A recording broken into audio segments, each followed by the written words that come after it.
Eno ye program yo ensulo ey'enkya wano ku 3 ABN TV. Yiga okutandika olunaku ne Katonda.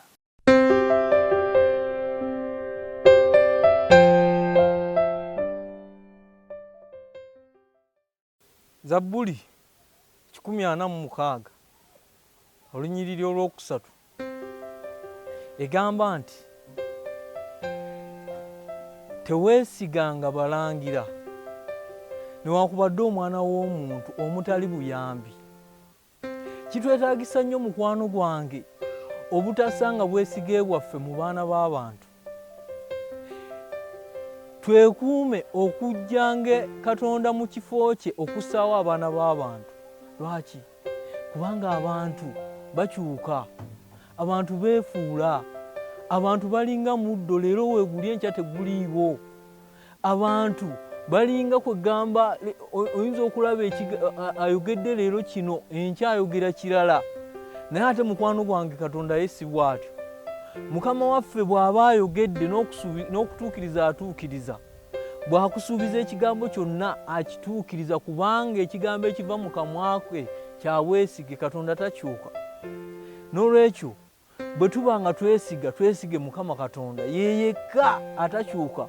Yeyekka mwe tuyinza okussa obwesige bwaffe n'atukolera ekyo kyennyini kye tuteekeddwa kye tusuubira okuvaamu Mukama waffe.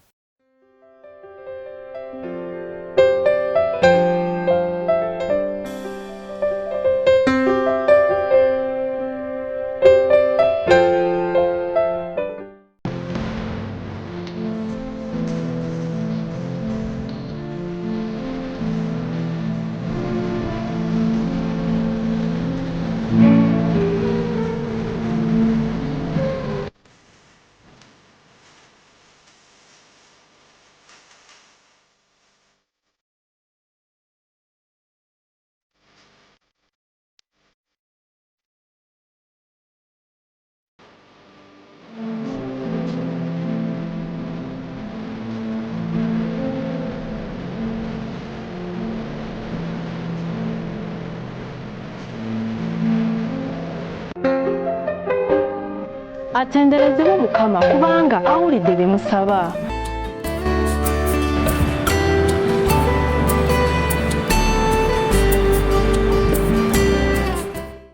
Omulabe waffe wa 3 ABN ate nkulamusizaako enkyeni ya leero Mukama waffe Yesu Kristo. Twebaza Mukama kubanga atulabirira, atuliisa, atunywesa, ate n'ekiro kya leero kituyisizzaamu emirembe. Twala okusaasira kwange era abafunye obuzibu obutali bumu okuyita mu kiro. Naye njagala bakakasa nti Mukama waali era afaayo. Ajja kutuvuunusa byonna ebituzze bitusoomooza mu bulamu buno. N'enkyene ya leero kola yaffe 3 ABN tubeera n'okuyigga era n'okusaba okw'okwewunga ku ssaawa zino zennyini 12 ez'enkyene ya leero. Nkwebaza kubanga okitutte nga kya nsonga n'enkyeno kubeera ku mukutu guno okuwuliriza obubaka buno obw'essuubi mu kiseera kino ensi ng'eweddemu essuubi, ng'abantu bamagamaga banoonyawo awali obubonero. Nkwebaza nti gwe okitegedde nti wano ku 3 ABN waliwo obubaka obutuwa essuubi era obulimu obubonero bwaffe. Kale ng'enkola yaffe bw'eri tugenda okuyiga ekyokuyiga kyaffe naye nga tetunnatandika kuyiga. Nja kukusaba weewombeeke gy'oli eyo nange tuweeyo okusaba. Katonda Kitaffe omutukuvu ow'omu ggulu, ogulumizibwe Katonda waffe era oweebwe ekitiibwa kubanga osaanidde. Tukwebaza kubanga oli Katonda omutukuvu era omutuukirivu mu byonna, naye ate ffe n'otulowoozaako ababi era n'otukola obulungi. Weebale Kitaffe olw'obutatusasula nga obutali butuukirivu bwaffe bwe buli. Nkwebaza Mukama n'otutuusa ne mu nkyeno Katonda waffe nga tuli balamu. Eri abafunye ebizibu ebitali bimu okuyita mu kiro ne mu lunaku olwayise tubateeka mu mikono gyo Mukama. Enkyeno era olunaku luno lwonna Katonda waffe nga balabe obulokozi bwo nga butuuka ku bo. Beera naffe mu kuyiga kuno otulungamire otuyigirize byonna okuyita mu Yesu Kristo Mukama waffe. Amiina. Enkyene ya leero tuzze n'ekyokuyiga ekirala ku luno nga kiriko omutwe ogugamba nti okutabagana obulungi n'abalala. Okutabagana obulungi n'abalala gwe mutwe gwaffe ekyokuyiga kya leero enki eno ekyawandiikibwa era kiri mu Zabbuli ey'omunaana olunyiriri olwokutaano. Bagamba nti kubanga wamukola okubulako akatono okubanga bamalayika era omussaako engule ey'ekitiibwa n'ettendo. Wamukola okubulako akatono okubanga bamalayika era omussaako engule ey'ekitiibwa n'ettendo. Amannya n'enkyene eyaleero nebaza Mukama ansobozesezza okuweereza. Nze Waswa Ssentongo, muweereza mu kkanisa ya Seventh Adventist ewakiso gye mpeerereza ng'omukadde w'ekkanisa. Omuwandiisi ono olwaleero ayongedde okutuleetera ekyawandiikibwa kino Zabbuli eno eyogera ku muntu ate ne bamalayika. Kale tugenda kuyiga, tujja kwongera okubitegeera nga bwe tunaayiga. Omuwandiisi agamba nti ezimu ku mboozi ezisinga okunyuma z'osobola okusomako ze mboozi ezinyuma omujjudde ebyamagero ku ngeri bamalayika gye bajja ne bawa obukuumi oba obununuzi. Nti emboozi ezimu ku zoyinza okunyumirwa ng'osoma zezo eziraga nti bamalayika bajja okukuuma n'okununula abantu ba Katonda. Lwaki zinyuma?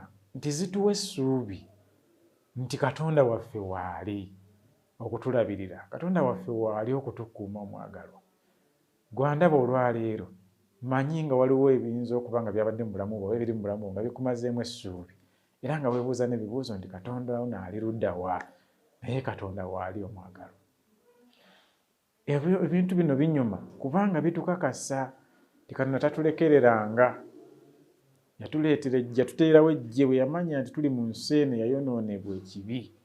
Yatuteerawo eggye ly'abamalayika abatuukirivu era abatuufu okutulwaniranga. Mwayisa obukuumi bwe, mwayisa obusaale bwe obukwata obusaale omubi bwaleeta gye tuli. Kalaga nti ebyokuyiga bino bwe tuyiga ku mboozi zino eziraga obukuumi n'obununuzi bw'abamalayika tunyumirwa. Ensonga lwaki tunyumirwa? Nti zizzaamu essuubi. Aga nti ekibinja ky'abavubuka mu ggwanga lya Central America baali mu kabuga akamu nga bagaba Bayibuli.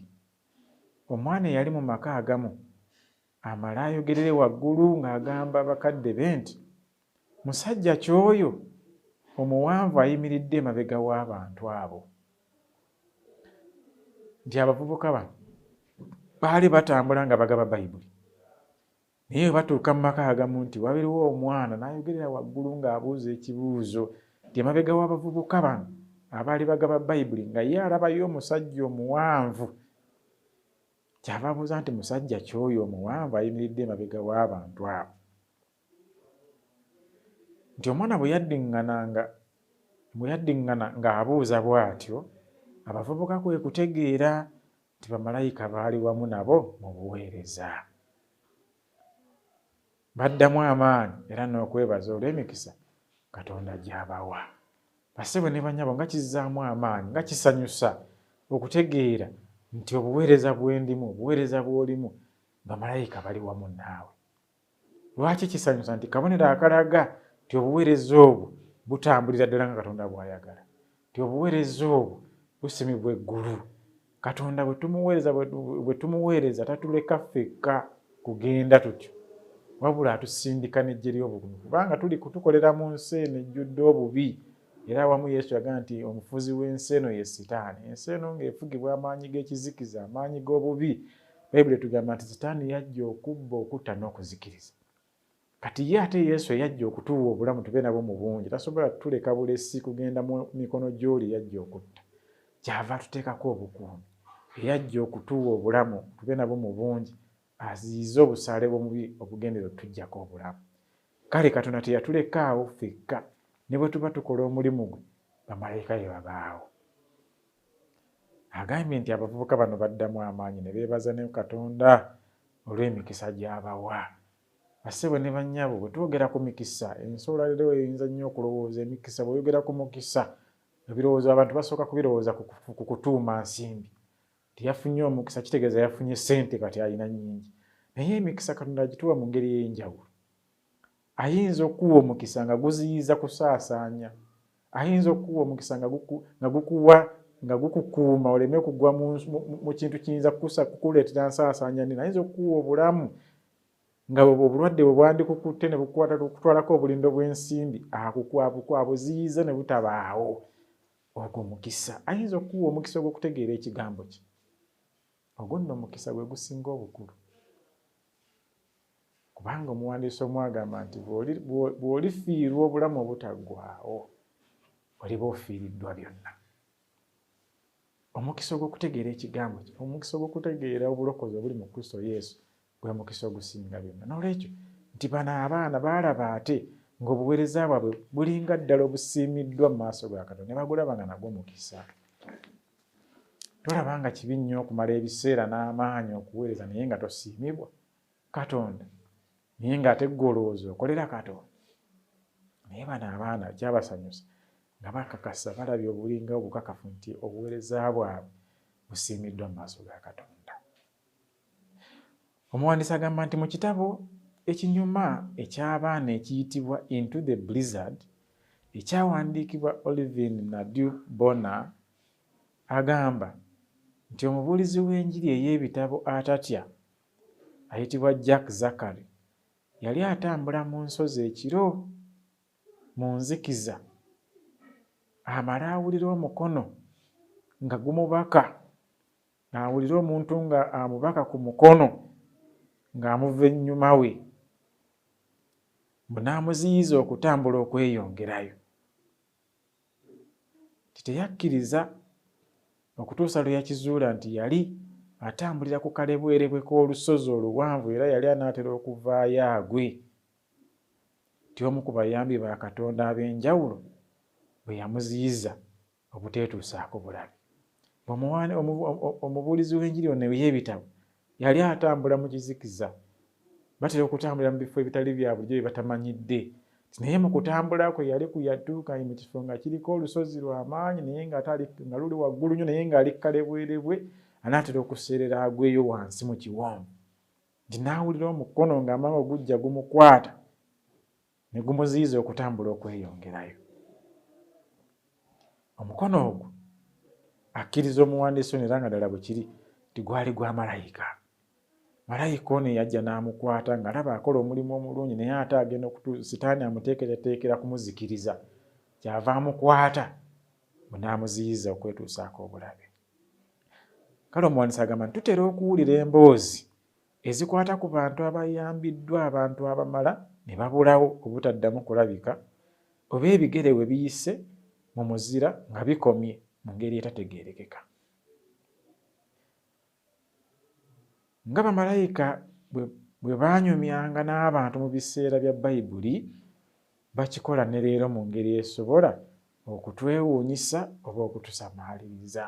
Tibassebo ne bannyabo twogera ku bintu bino eby'abamalayika okutabagana n'abantu, tuyinza okulowooza nti byakoma mu Bayibuli, byakoma mu myaka gyadda, naye mbajagala okutegeeza ssebo era nnyabandaba olwaliwo ku lutimbe lwa 3ABN nti bamalayika okukola kwabwe kwa bulijjo, tekuliiko kkomo, era ne leero bamalayika bakola. Kubanga emissoni yaabwe yakutukuuma nga tukyali mu nsi eno ey'ekibi yawambibwa omubi, kutukuuma eri obusaale bw'omubi. Kale obusaale obwo nga bukyaliwo, okukola kwa malayika kukyaliwo. Naye agambye nti nga bamalayika nga we baanyumyanga n'abantu mu kiseera, naye ennaku zino ffe basobola okukikola mu ngeri etwewuunyisa oba etusamaaliriza. Bayinza okukikola mu ngeri etali ya bulijjo ne tusamaalirira.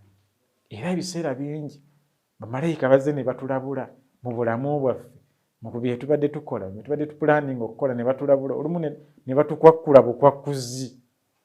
Naye olumu tetutegeera nti bamalayika. Olumu tugulumiza amagezi gaffe, olumu tutegee tulowooza nti ffe twabazizza ffe twakoze naye nga malayika yatutegula nga tulabye oli gwe yabaka ng'agenda okugwayo. Myezi ng'ebiri egiyise waliwo mwannyinaffe omu yagendako wala eyo sayidi ze Kasese yali agenze kukola interview nga bamuyise okukola interview mu mirimu egimu, naye ate ng'eno yava eno Kampala ng'alina omulimu ate gwavaako agende. Kati bw'asaba bamuwa ofu yali ya lunaku lumu, nga kitegeeza nti olunaku olwo bwe luggwako enkeera alina okukomawo okukola ate. Kati kye yakola ku olwo yatambula n'agenda n'asula eri olunaku olw'enkya lwe bamuwadde ofu asobole odukozesa ng'olwa interview.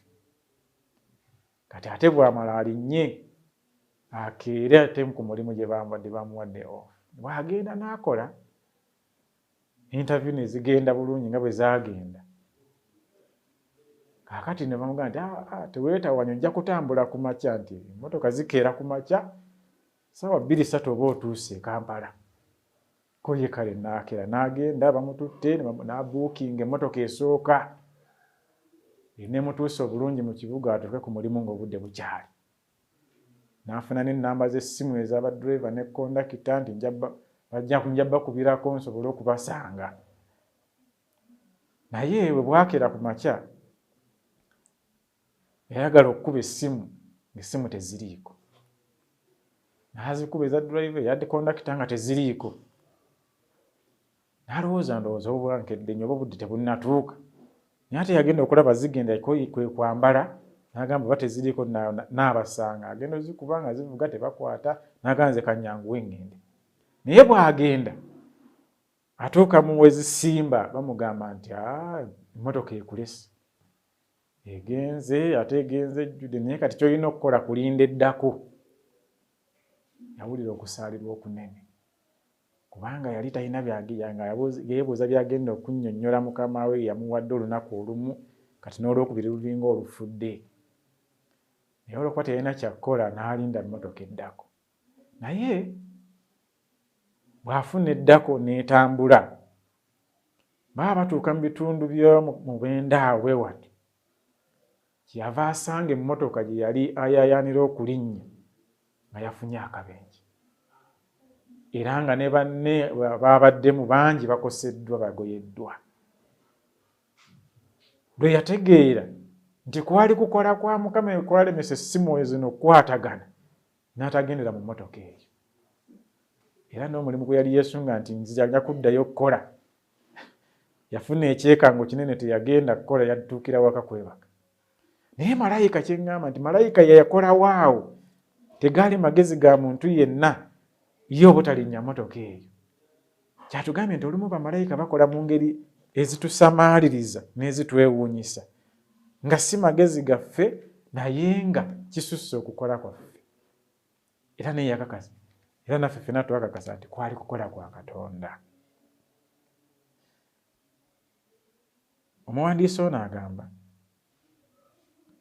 nti newankubadde nga mu ngeri eya bulijjo bamalayika tebalabika na maaso, tulina obukakafu nti weebali wakati mu ffe ebiseera byonna. Kubanga okukola kiringa ng'empewo tetusobola giraba na maaso, naye byekola tubiraba. Ti yiye efuumuula enfuufu, yiye ebambudde amabaati, yiye esudde emiti, ne tumanya nti wabaddewo kibuyaga ow'amaki ow'amaanyi. Ne bamalayika newankubadde tetusobola balaba na maaso, naye bye bakola tubiraba ne tukakasa nti bakola batya, ti weebali.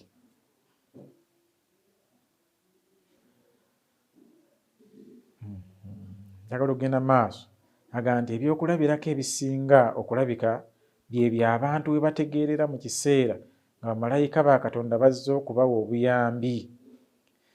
Ebyo ebitera okubaawo by'oyinza okugamba nti bibaddewo mu butanwa oba nti lukisakisa, ekituufu guba mukisa okuva eri bamalayika abeegulu, nti waliwo ebintu ebibeerawo mu bulijjo mu bulamu bwaffe ne tubitwala ng'ebya bulijjo ne tugamba nti lubadde lukisakisa, abibadde bizze buzzi, bubadde bizze lwa butanwa, naye njagala okukakasa gwandaba muganda wange era mwannyinaze nti wano wansi w'enjuba teri kintu kimala gabaawo nga kibaddewo bubeezi. Buli kintu ekibeerawo wansi w'enjuba waliwo ensonga lwaki kibeerawo, era tewali kintu kibeerawo nti luze lukisakisa bizze buzi coincidence.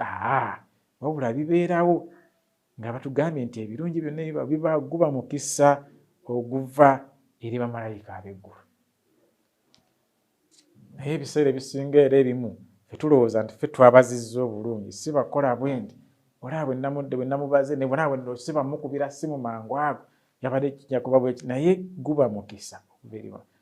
Era n'amagezi ago ag'okugamba nti kamukooneko essaawa zino Katonda yagakuwa tegava mu nze, tegava mu ggwe. Nolwekyo bamalayika batugambye nti okutabagana obulungi n'abalala, nti bamalayika batabagana bulungi n'abaana b'abantu ku lw'obulungi bwaffe olw'okutukuuma eri obubi obw'omubiri n'obw'omwoyo. Muwandiisi ono amaliriza wano ng'agamba nti Bayibuli egamba nti olulyo lw'omuntu lwakolebwa okubulako akatono okuba nga bamalayika, mu Zabbuli ey'omunaana olunyiriri olwokutaano. Ne bamalayika baatondebwa Katonda okusingako ku bantu mu kitiibwa. Buli mwana wa Katonda asobola okumanya nti bamalayika bakyaweereza era baagala okuweereza Katonda ng'abaweereza abaana be. Batugambye nti bamalayika baakolebwa okusingako ku bantu mu kitiibwa, naye ate weewuunye ate baweereza ffe newankubadde batusinga ekitiibwa. Kino nakyo kyakuyiga nti abantu ffe mu buzaaliranwa bwaffe tulowooza nti bensinga ekitiibwa bye balina okumpeereza, bensinga obuyigirize, bensinga ensimbi bye balina okumpeereza, sirina kubaweereza. Naye batugambye nti bamalayika baatondebwa nga basinga ku bantu ekitiibwa, naye ate baweereza ffe, balwanirira ffe, bakuuma ffe. Ne bwe tuba twekalakaasa bo basigalawo nga batukubirira. Njukira emboozi ya Balamu yali yeebagaza endogoyi ye agenda. Bayibuli egamba nti malayika n'ajja n'ayimirira mu maaso g'endogoyi okumuziyiza okugenda. Naye Balamu ye ng'alemerako nti tugenda kuba ndogoyi mbo. Ti malayika babeerawo newankubadde batusinga ekitiibwa naye batulwanirira ne bwe tuba ffe nga tetubiriiko. Nolwekyo naawe muganda wange era mwannyinaze kukoowoola okubeerawo niko waba olowooza nti obasinga ebitiibwa, niko waba olowooza nti obasinga amaanyi, niko waba olowooza nti obasinga obuyigirize, okubeerawo okubeera omuweereza, kuba Katonda kyekyo yatuyitira. Agenda nti buli mwana wa Katonda asobola okumanya nti bamalayika bakyaweereza era baagala okuweereza Katonda nga baweereza abaana be. Kubanga bamalayika basanyukira okuweereza Katonda, naawe nkusaba osanyukira okuweereza, kubanga bali batusinga ekitiibwa naye basanyukira okuweereza Katonda. Nange essanyu lyange ndijja nnyo mu kuweereza Katonda, nsanyuka okufuna omukisa okuweereza Katonda. Abantu bangi basanyuka okuweereza abantu bannaabwe, naye okuweereza Katonda kyekisinga obukulu. Saba olowooze ku bigambo ebyo nti bamalayika nga batabagana obulungi naffe abaana b'abantu, naye ate batusinga ebitiibwa, bakkiriza okuweereza.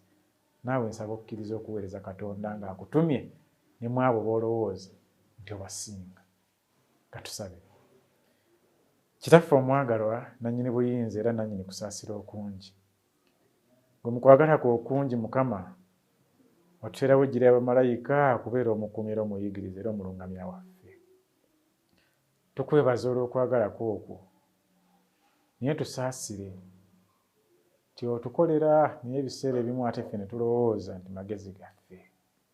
Naye nga bw'otuyigiriza enkyene ya leero nti malayika wo yabeerawo okutukuuma, yabeerawo okutukingiriza obubi, nkusaba nga nkwegerera Katonda waffe tunyweze enkolagana yaffe naawe bwe tunaayinza okusigala wansi w'obukuumi bwo, tuwangule ensi eno tusinkane ne bwakabaka bwo nga tuli bawanguzi. Tusabe n'okwebaza Mukama okuyita mu nnyina y'Omwana Yesu Kristo Mukama waffe. Amiina.